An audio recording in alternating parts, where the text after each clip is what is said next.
नमस्कार, स्वागत है आपका न्यूज लाइव नाउ पर। आप देख रहे हैं जीतेगा सच ओम के साथ। मामला कुछ ऐसा है कि इस समय रिपब्लिक टीवी के एडिटर इन चीफ को महाराष्ट्र सरकार और महाराष्ट्र सरकार की पुलिस किसी भी कीमत पर रिमांड में लेने की कोशिश कर रही है। हालांकि ये पूरा का पूरा षड्यंत्र सफल होता नहीं दिख रहा, लेकिन इस पूरे के पूरे घटनाक्रम ने देश को झकझोर कर रख दिया है। और ये पूरा का पूरा मामला आज एक ऐसी रणस्थली बनता जा रहा है जिसके बिना पर अभिव्यक्ति की स्वतंत्रता के लिए लड़ाई लड़ी जा रही है। क्या देश में आपातकाल एक बार फिर से लागू हो चुका है, वो भी महाराष्ट्र में? ये सवाल पूछे जा रहे हैं कि क्या अभिव्यक्ति की स्वतंत्रता को दबाने के लिए महाराष्ट्र में पूरे के पूरे प्रयास किए जा रहे हैं, इसलिए क्यों ना इसको विफल करने के लिए पूरा देश एकजुट हो जाए। ये पूरा का पूरा मामला हम आपके सामने आज लेकर आए हैं। इस मामले में अर्नब गोस्वामी और रिपब्लिक के इस लड़ाई के मामले में चर्चा करने के लिए हमारे साथ मौजूद हैं मां योगिनी शिवांगीनाथ और योगेंद्र ठाकुर जी। आज हम आप दोनों के साथ मिलकर इस बात पर चर्चा करेंगे कि आखिर महाराष्ट्र में क्या अभिव्यक्ति की स्वतंत्रता अब सुरक्षित नहीं रह गई है? क्या महाराष्ट्र एक ऐसी मिसाल पेश करना चाह रहा है जो अभिव्यक्ति की स्वतंत्रता को कैसे दबाया जाए, उसकी शिक्षा आने वाले वर्षों में अनेक इस तरीके के आतताइयों को दे सके? योगेंद्र जी, सबसे पहले आपके पास आना चाहेंगे। क्या महाराष्ट्र सरकार और महाराष्ट्र पुलिस इस समय मीडिया की स्वतंत्रता की भक्षक बन गई है? जी निश्चित रूप से ओम जी, जैसा हम पिछले काफी लंबे समय से देख रहे हैं कि पालघर के मुद्दे को मुखरता से सामने रखना हो अर्नब गोस्वामी के द्वारा, या फिर हाथरस का इंसिडेंट हो, या फिर अब एसएसआर केस हो, तो इन सभी केसेस पर एक मुहिम जो अर्नब गोस्वामी ने चलाई और वो किस तरीके से एक न्याय दिलाने के लिए एक क्रांतिकारी पत्रकारिता करते हुए आगे बढ़े, उसने महाराष्ट्र गवर्नमेंट को, इस सरकार को एक बैकफुट पर लाके खड़ा कर दिया, उनको एक अनकंफर्टेबल पोजीशन में लाकर खड़ा कर दिया, जिसकी वजह से उन्होंने इतने डेस्परेट मूव्स उठाए। हम देख रहे हैं कभी कमिश्नर गलत बयानबाजी कर रहे हैं, हाँ, एक कॉन्स्टिट्यूशनल पोस्ट पे होते हुए वो इस तरीके की झूठ कैसे प्रेस कॉन्फ्रेंस में बोल सकते हैं, और फिर किस तरीके से महाराष्ट्र गवर्नमेंट एक वेंडेटा के तहत एक जो बदला निकालने की वो कोशिश कर रही है, वो साफ जाहिर है। तो बिल्कुल योगेंद्र जी, साफ साफ पुलिस वालों के सामने दो साधुओं की हत्या कर दी गई। इस मामले को जब रिपब्लिक उठाता है और अन्य चैनल जिसमें न्यूज लाइव नाउ भी शामिल है, सभी चैनलों ने जब इस मामले को खासकर जब उठाया गया, इसके बाद एक तरीके से दमनकारी कार्यवाही हुई और उसके चलते रिपब्लिक के पीछे पुलिस पड़ी। पुलिस ने हर एक कोशिश की कि किस तरीके से रिपब्लिक को गिराया जा सके, और वही साफ साफ दिखाई पड़ रहा है। मां योगिनी शिवांगीनाथ जी, आपके पास आना चाहेंगे।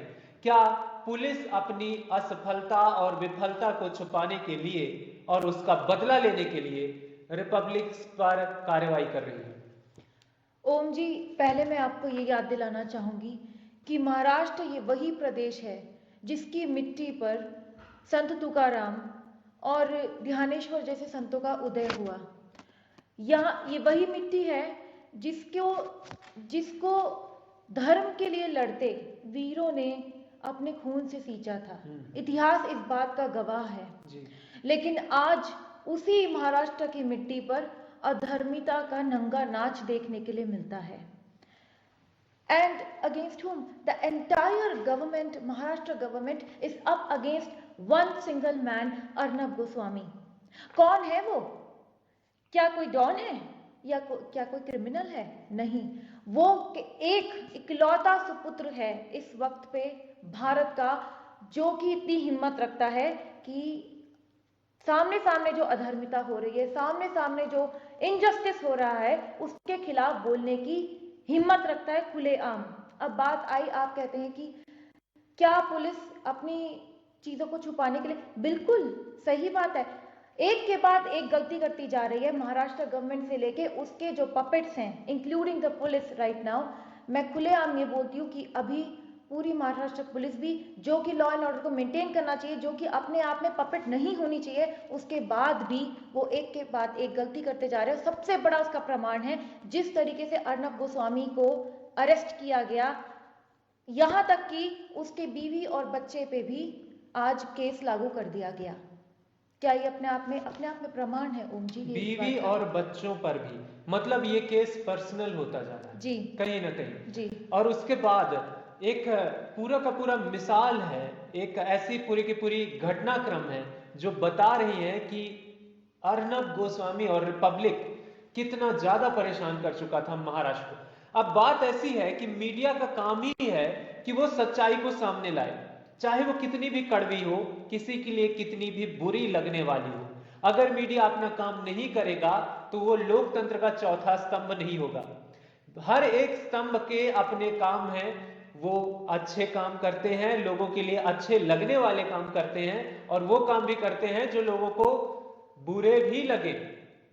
अगर पुलिस किसी अपराधी को पकड़ती है तो अपराधी को वो बुरा लगता है, वैसे ही मीडिया जब किसी की सराहना करती है तो उसको अच्छा लगता है। लेकिन मीडिया का काम है कि जब कोई व्यक्ति गलत काम करे तो उस पर उंगली उठाए।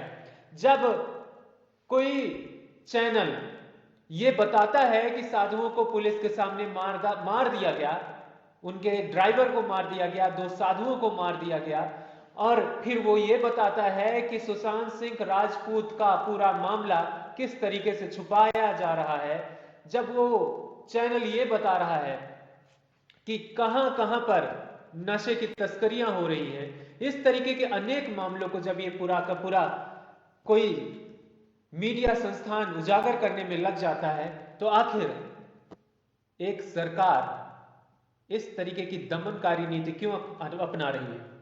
क्या उसमें इतना हिम्मत नहीं है कि वो अपनी सच्चाई को जनता के सामने ला सके?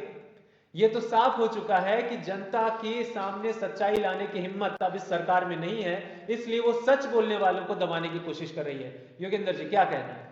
देखिए, एक बहुत अच्छी बात आपने कही ओम जी कि मीडिया का जो रोल है इसके अंदर, मीडिया ने अभी तक हम देख रहे हैं कि 1-2 चैनल्स को छोड़कर किसी ने कंडेम नहीं किया या किसी ने अर्नब गोस्वामी का साथ नहीं दिया। और पहले तो मैं बहुत आप बधाई के पात्र हैं, एनएलएन मीडिया को मैं बधाई देना चाहूँगा कि आपने इतनी मुखरता से इस मुद्दे को उठाया है और अर्नब गोस्वामी का साथ दिया। खैर, अब हमें यहाँ पर ये समझने की ज़रूरत है ओम जी कि एक बड़ा फैक्शन मीडिया का, या बोला जाए कि ये लुट्टियन मीडिया आखिर शांत क्यों है।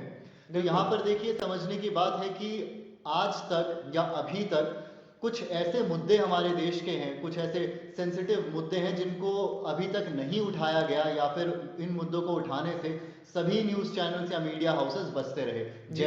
जैसे राष्ट्रवाद का मुद्दा हुआ, लव जिहाद का मुद्दा हुआ, अब आर्टिकल 35A को क्यों हटाया जाना चाहिए, जनता के सामने इसको समझाना हुआ, या फिर इसी तरीके के कई अन्य मुद्दे। और तो और अर्नब गोस्वामी की क्रांतिकारी पत्रकारिता के चलते आज देश की जनता ये समझ गई है कि आतंकवाद का मजहब क्या है।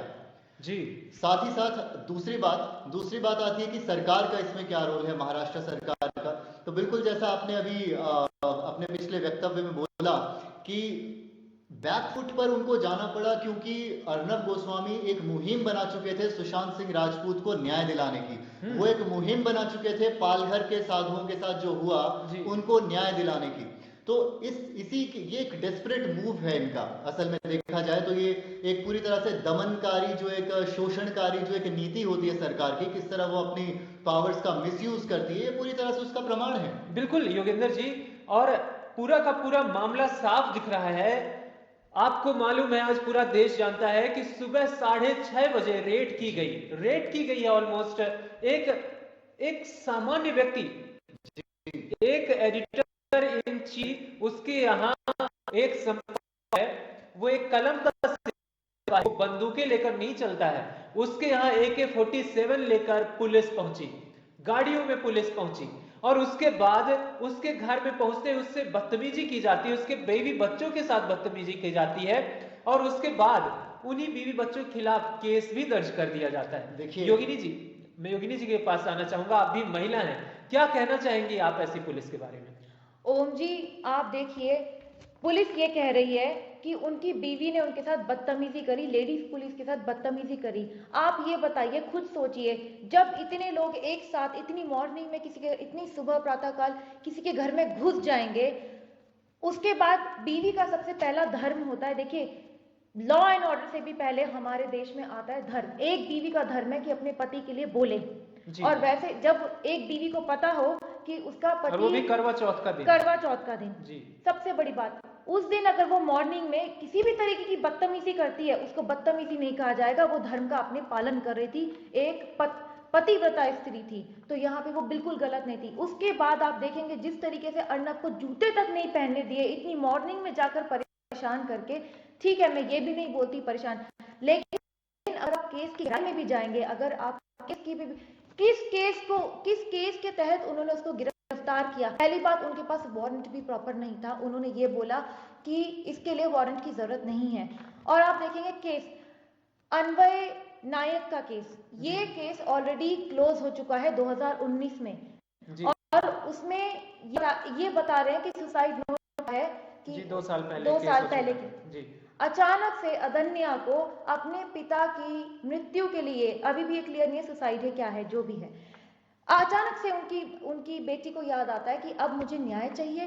तो सारी चीजें अगर आपस में जोड़ें, और जिस तरीके से उसे गिरफ्तार भी किया गया, और जिस तरीके से उसकी बीवी बच्चे पे केस लगा दिया गया, सरासर झूठ, सरासर एक बहुत ही घटिया षड्यंत्र है ये। जी बिल्कुल, आज पूरा देश कह रहा है, ये हम नहीं कह रहे, पूरा देश कह रहा है, साथ ही हम अर्नब गोस्वामी के साथ, रिपब्लिक के साथ पल पल खड़े हैं, हम ही बस नहीं खड़े हैं, पूरा देश की जनता और हर एक प्रकार के मीडिया संस्थान भी खड़े हैं। और जिनको जी ओम जी एक और बात मैं बोलना चाहूंगी, आज इन्होंने अर्नब की बीवी पर इस तरीके से लांछन लगा रहे हैं।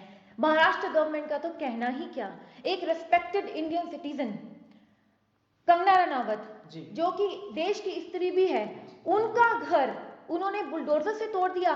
जो गवर्नमेंट, देखिए किसी भी देश की कोई कितने स्तर पे है, किसी भी देश का कल्चर कितने स्तर पे है, वो पता चलता है कि वो अपनी स्त्रियों का किस तरीके से रिस्पेक्ट करता है। ये बात बहुत लोगों ने बोली है, including even a person like Shakespeare जो कि इंग्लिश देश से हुआ। तो हमारे देश में तो स्त्रियों को इतना मान दिया गया, स्वयं देवी शक्ति माना गया। उस देश में एक देश की स्त्री का घर आम हो दिया गया जी। क्या आज तक इतने क्रिमिनल है मुंबई में? बिल्कुल। और मुंबई गढ़ है अंडरवर्ल्ड का, क्या एक भी आज तक क्रिमिनल का घर तोड़ा जी? तो महाराष्ट्र गवर्नमेंट का तो कहना ही, मैं क्या कहूं उसके बारे में। बिल्कुल, पूरा का पूरा मामला आज देश जान रहा है कि कितनी लंबी कार्यवाही हुई है, ये कितने लंबे समय से इस व्यक्ति को फंसाने की कोशिश की जा रही थी, रिपब्लिक मीडिया को फंसाने की कोशिश की जा रही थी। 1000 उनके एम्प्लॉइज के ऊपर केस हो गया, उसके बाद उनके पूरे एडिटर्स हो गया। अब आज पता चल रहा है, खबर सामने आ रही है कि किसी भी प्रकार से रिमांड में लेने की कोशिश की जा रही है एडिटर इन चीफ रिपब्लिक के गोस्वामी को। अब आज जब पूरा देश विरोध कर रहा है इस मामले की, हर एक मीडिया संस्थान कर रहा है, हालांकि योगेंद्र जी आपने कुछ बेहद महत्वपूर्ण पॉइंट्स उठाए हैं जिन पर चर्चा बेहद जरूरी है जी। अभिव्यक्ति की स्वतंत्रता बेहद महत्वपूर्ण है, लोकतंत्र का चौथा स्तंभ है ये।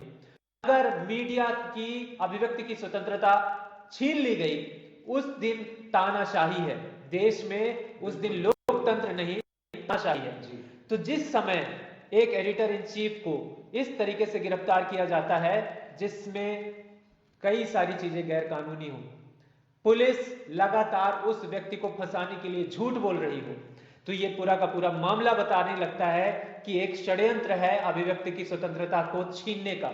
लेकिन ऐसे हालात में भी कई मीडिया संस्थान हैं जो चुप बैठे हुए हैं, जिनके मुंह से आवाज नहीं निकल रही। ये एक ऐसे लोग हैं जो वास्तव में आस्तीन के सांप हैं। बिल्कुल बिल्कुल, जो मीडिया की स्वतंत्रता के बारे में तब बात करते हैं जब उनके हित सध रहे हों। ये लोग वास्तव में छिपे हुए गद्दार हैं। क्या कहना चाहेंगे इस बारे? जी बिल्कुल, आपने ठीक कहा ओम जी की ये बिल्कुल, आप जितने भी कड़े शब्दों में इनकी निंदा की जाए कम है।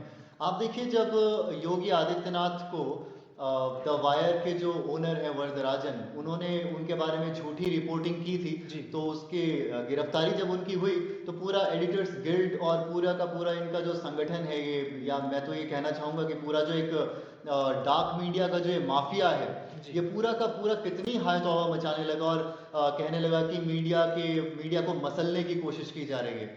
उस समय यदि मीडिया को मसलने की कोशिश की जा रही थी तो ये क्या है, जब अर्नब गोस्वामी को दिन दिहाड़े उनके घर से उठाकर ले जाया गया, उनके फंडामेंटल राइट्स का वायलेशन किया गया, उनकी अभिव्यक्ति की स्वतंत्रता इनको नहीं दिखाई दी जी। ये लुटियंस मीडिया, ये जो जब कोई एक दूसरे धर्म का या माइनॉरिटी सेक्शन का कोई व्यक्ति चोर उचक्का, उसको जब कोई लोग मारपीट देते हैं तो ये अपना मीडिया चैनल पूरा एक दिन के लिए ब्लैकआउट कर देते हैं स्क्रीन की, वी आर प्रोटेस्टिंग। हाँ, तो उस समय आपको प्रोटेस्ट याद आते हैं, उस समय आपको कॉन्स्टिट्यूशन याद आते हैं, आपको फ्रीडम ऑफ स्पीच याद आता है। और तो आज ये पत्रकारिता के दलाल कहाँ छुपे हैं?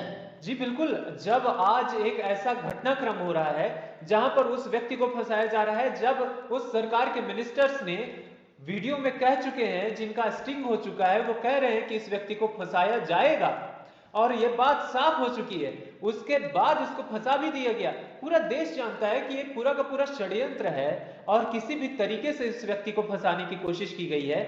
हर एक देश के कोने कोने से इस व्यक्ति को, अर्नब गोस्वामी के पक्ष में आवाजें आ रही हैं। हमारा न्यूज लाइव नाउ समूह भी पूरे दम के साथ अर्नब गोस्वामी और रिपब्लिक के साथ खड़ा है। हम मीडिया की स्वतंत्रता की रक्षा के लिए हमेशा खड़े रहेंगे, इसलिए हम हमेशा इनके साथ हैं और हम कहना चाहेंगे कि ये पूरा का पूरा जो मामला है ये वास्तव में एक षड्यंत्र है। तो अर्नब गोस्वामी के साथ डेफिनेटली पूरा समूह हमारा भी खड़ा है और ये हम बता दें दर्शकों को, हालांकि आप जानते भी हैं, लेकिन पूरा का पूरा मीडिया का एक धड़ा, जिसमें आपने देखा है कि प्रेस काउंसिल ऑफ इंडिया और अनेक संस्थान आज अर्नब गोस्वामी के साथ हैं, क्योंकि आज वो समय आ चुका है जब अभिव्यक्ति की स्वतंत्रता की रक्षा के लिए हर एक उस व्यक्ति को खड़ा होना होगा जो इस देश का जिम्मेदार नागरिक है और साथ ही जो मीडिया से जुड़े लोग हैं उनका। डेफिनेटली योगेंद्र जी क्या कहना चाहते हैं? ओम जी, केवल यहाँ पर एक लुटियंस मीडिया की अगर बात करके हम चुप कर जाएं तो ये उचित नहीं होगा जी। हमें साथ में ये भी देखना पड़ेगा कि और भी बहुत सारे गैंग्स हमारे देश में एक्टिव हैं। कहाँ गया वो टुकड़े टुकड़े गैंग जो जेएनयू में खड़े होकर देश विरोधी नारे लगाते हैं कि हमको आजादी चाहिए? कहाँ गया वो बॉलीवुड गैंग जो कैंडल मार्च करके निकल आता है और कहता है कि हमारे देश में हमको अभिव्यक्ति की आजादी नहीं है? कहाँ है ये गोल्फ कोर्स, ये खान मार्केट गैंग कहाँ गया? ये सारे लोग कहाँ हैं? ये चुप क्यों है? आज आमिर खान को इस देश में डर नहीं लग रहा। बिल्कुल, आज आमिर खान को डर नहीं लग रहा इस देश में जी।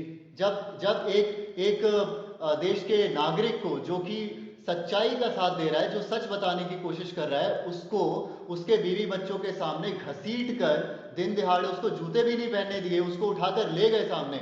अब आमिर खान को डर नहीं लग रहा। अब ये बॉलीवुड गैंग कहाँ छुपा है? कहां पर मीडिया की स्वतंत्रता को खतरा है, कहां अभिव्यक्ति की स्वतंत्रता को खतरा है और कहां किसको डरना चाहिए, ये आज वास्तव में पूरे के पूरे लोगों पर, वो खासकर जो लोग अभिव्यक्ति की स्वतंत्रता की हाय तौबा मचाते हुए अपने अवार्ड लौटा रहे थे, आज उनकी आवाजें नहीं सुनाई पड़ रही। बेहद अद्भुत बात है जी। योगिनी मां शिवाग्नि जी, आपके पास आना चाहूंगा। वास्तव में एक अद्भुत घटनाक्रम हुआ था पाल घर में। जब दो संतों की हत्या हुई तो लगभग किसी तरीके से यह मामला दब जाए इसकी पूरी कोशिशें की गई थी। रिपोर्टिंग तो यहां तक से शुरू हुई थी कि दो चोरों को कुछ लोगों ने मार दिया, लेकिन सच्चाई कहां पता चली जब न्यूज लाइव नाउ और रिपब्लिक जैसे संस्थानों ने इस मामले को उठाया और कहा वास्तव में कि वहां पर दो साधुओं की हत्या हुई है और उनके ड्राइवर की हत्या हुई है। और तब पता चला इस मामले में, जब देश को पता चला, अर्नब गोस्वामी ने इस मामले को भी बताया कि वास्तव में वहां क्या हुआ है। उस समय पुलिस की बहुत किरकिरी हुई, लेकिन यहां आपको क्या लग रहा है कि पुलिस वास्तव में, जब अर्नब ने और रिपब्लिक ने और अन्य मीडिया संस्थानों ने, साथ ही जिसमें न्यूज लाइव नाउ भी शामिल है, हमने मिलकर इस मामले को उठाया, दम के साथ उठाया कि वहां पर जो हत्या हुई है और जो पुलिस के सामने हत्या हुई है उसको इंसाफ मिलना चाहिए और पुलिस को इस मामले में शर्म आनी चाहिए। क्या पुलिस वास्तव में इस मामले की बदला ले रही है? पूरे मीडिया संस्थान से अर्नब गोस्वामी सिर्फ एक मोहरा है। ओम जी, आज भी मेरा खून खौलता है, इस वक्त भी मेरा खून खौल रहा है जब आपने पालघर का केस वापस याद दिलाया जी। याद तो हर वक्त हर दिन रहता है, लेकिन आप देखिए जब वीडियो सामने आई एविडेंस की, ये लोग तो रफा दफा इन्होंने केस कर ही दिया था कि 2 चोरों को मार डाला, पर आप देखिए जब वीडियो सामने आई और उसके बाद पूरे देश के संत एक साथ संगठित होके, मैं धन्यवाद करना चाहूंगी रिपब्लिक मीडिया का, न्यूज लाइव नाउ का, आप जैसे सभी पत्रकारों का, कि आप लोग इस मुद्दे पर बोलें, वरना तो ये पीछे ही दबा देते। जब वीडियो सामने आई, देखिए किस तरीके से उन दोनों को मार डाला और क्या कर रहे थे। हम जानते हैं, एक धर्मगुरु होने के नाते मैं जानती हूँ कि जब अपने गुरु का देहांत हो जाता है या वो समाधि लेते हैं, उनके निधन पे वो लोग जा रहे थे अपना शोक व्यक्त करने, अपने गुरु को नमस्कार करने आखिरी बार। उस वक्त पे उन 2 साधुओं की हत्या कर दी गई, उनके ड्राइवर की हत्या कर दी गई और पुलिस वहां पर थी मौजूद। अब आप देखिए कॉन्स्टिट्यूशन में क्या लिखा है, we the people of India having solemnly resolved to secure justice. What kind of justice? Political, social, every kind of justice. कहाँ गई? और तब पुलिस वहां पर मौजूद थी। और अब देखा जाए कहाँ गया सेक्युलरिज्म, भारत का सेक्युलरिज्म कहाँ गया था पुलिस के सामने? वो जगह आप देखेंगे पालघर, वो क्रिश्चियन डोमिनेटेड एरिया है। क्या किया पुलिस ने? कुछ भी नहीं। अगर अर्नब और आप जैसे लोग आवाज ना उठाते तो हमारा तो, हम संतों का तो बिल्कुल है नहीं जी।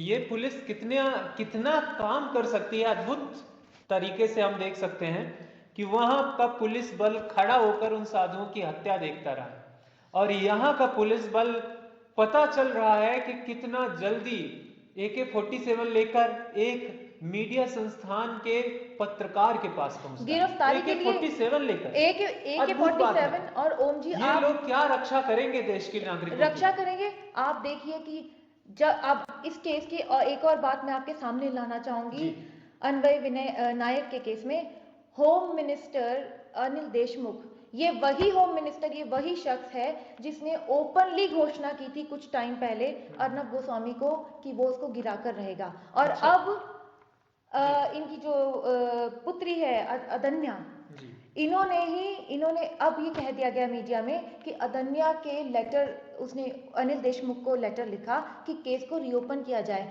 क्या ये केवल एक इत्तेफाक है? ये कोइंसिडेंस है? बिल्कुल भी नहीं। बिल्कुल, ये एक रचा रचाया बहुत अच्छी तरह प्लान्ड एक षड्यंत्र है। जी, ये पूरा का पूरा मामला, पूरे के पूरे तथ्य इशारा नहीं कर रहे, ये तथ्य खुलकर सामने आ चुके हैं कि वास्तव में रिपब्लिक के साथ हुआ क्या है।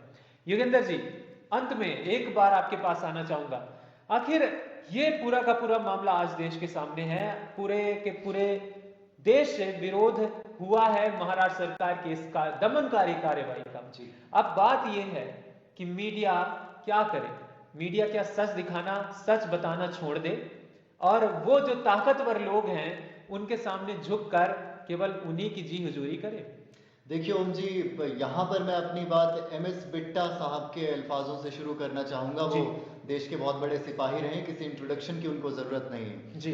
एक डिबेट में इसी मुद्दे पर कल देख रहा था तो उन्होंने एक न्यूज चैनल पर कहा कि मैं बम से नहीं हारा, मैं गोले से नहीं हारा, लेकिन मैं राजनीतिक आतंकवाद से हार गया। तो ये बहुत बड़ी दुख पीड़ा पहुंचाता है ये शब्द। देश के इतने बड़े सिपाही जब ये बोलते हैं कि भाई वो बम गोले से नहीं हारे, दुश्मन के इरादों से नहीं हारे, लेकिन राजनीतिक आतंकवाद से हार गए। तो देखिए ओम जी, ये महाराष्ट्र सरकार यहाँ पर इनकी जो नीति रही है वो एक खौफ फैलाकर, एक लोगों के दिलों में, प्रजा के दिलों में खौफ बिठाकर शासन करने की रही है, जिसको हम दमनकारी नीति या शोषणकारी नीति कह रहे हैं। और सिर्फ इतना ही नहीं, आप इनकी पार्टनरशिप को भी समझना पड़ेगा। देखिए इनका गठबंधन किस सरकार से, किस पार्टी के साथ है? कांग्रेस पार्टी का तो पूरा काला इतिहास रहा है। आप उठाकर देखिए 1975 में इमरजेंसी लगा दिया इन्होंने, पूरे पत्रकारों को इसमें वो उठाकर घर से ले जाते थे और पीटते थे। सेंसरशिप का लगा दिया इन्होंने पत्रकारिता पर कि आप केवल वही दिखाएंगे जो हमारी सरकार के फेवर में होगा, अन्यथा आप और कुछ दिखाएंगे नहीं, आप दूसरा पक्ष नहीं दिखा सकते हैं। तो ये तो पूरी तरह से एक पैटर्न है, फिक्स पैटर्न में ये लोग काम कर रहे हैं। इनका पूरा का पूरा पार्टनरशिप जो है वो इसी मुद्दे पर चलता है कि किसी ना किसी तरह बाय हुक और बाय क्रुक अपने विरोध में जो स्वर उठ रहे हैं उनको दबाया जाए और केवल उनको ही दिखाया जाए जो हमारे फेवर में बोलते हैं। और रही बात कि पत्रकारों को क्या करना चाहिए ओम जी, तो बहुत सीधा सा एक मैं यही कहना चाहूंगा कि जिस तरीके से अर्नब गोस्वामी ने एक क्रांति का बिगुल फूका है, आप जिस तरीके से सपोर्ट कर रहे हैं अर्नब गोस्वामी को, बिल्कुल यही रोल पत्रकारों को प्ले करना चाहिए। और अगर आपने ऐसा नहीं किया, मीडिया का एक बहुत बड़ा फैक्शन आज बिल्कुल शांत बैठा हुआ है, वो दिन दूर नहीं जब अगली कार्रवाई उन पर होगी सरकारों की, तो ये अपने पैरों पर कुल्हाड़ी मारना है ओम जी। तो आपको पूरी तरह से, मीडिया को पूरी तरह से एकजुटता दिखानी पड़ेगी, इसके अगेंस्ट बोलना पड़ेगा। बिल्कुल, मीडिया को केवल अपनी रक्षा के लिए नहीं बल्कि देश की रक्षा के लिए, देश के लोकतंत्र की रक्षा के लिए आज कम से कम शर्म खानी चाहिए उन लोगों को जो इस देश के नागरिक मानते हैं खुद को, इस देश के लोकतंत्र को बचाकर रखना चाहते हैं, उनको बोलना चाहिए। इस दमनकारी कार्यवाही के खिलाफ बोलना चाहिए और मिसाल पेश करनी चाहिए कि आने वाले भविष्य में कोई भी दमनकर्ता, कोई भी शासक ऐसा दुस्साहस करके ना दिखाए जिसमें उसका ऐसा सोच भी ना आए कि वो मीडिया को और अभिव्यक्ति की स्वतंत्रता को दबाने की कोशिश करे। फिलहाल ये एक बेहद महत्वपूर्ण घटनाक्रम रहा है, ये एक मिसाल है जो आने वाले देश के लोकतंत्र में आने वाले वर्षों में दी जाएगी कि ऐसा समय भी आया था जब एक एडिटर इन चीफ को पकड़ने के लिए AK-47 लेकर पुलिस पहुंची थी, वो भी इसलिए क्योंकि वहां का शासक डर गया था, वहां की पुलिस डर गई थी। इस मामले में आज पूरा देश, पूरे देश का media news live now Republic के साथ खड़ा है, अर्नब गोस्वामी के साथ खड़ा है। हम आशा करते हैं कि जल्द ही इस मामले में न्याय हो, अर्नब गोस्वामी फिर से बाहर आए और दम के साथ अपनी बात रखें। आगे की खबरें हम आपको इस मामले में देते रहेंगे, बने रहे न्यूज लाइव नाउ के साथ। लाइव खबर, लाइव असर।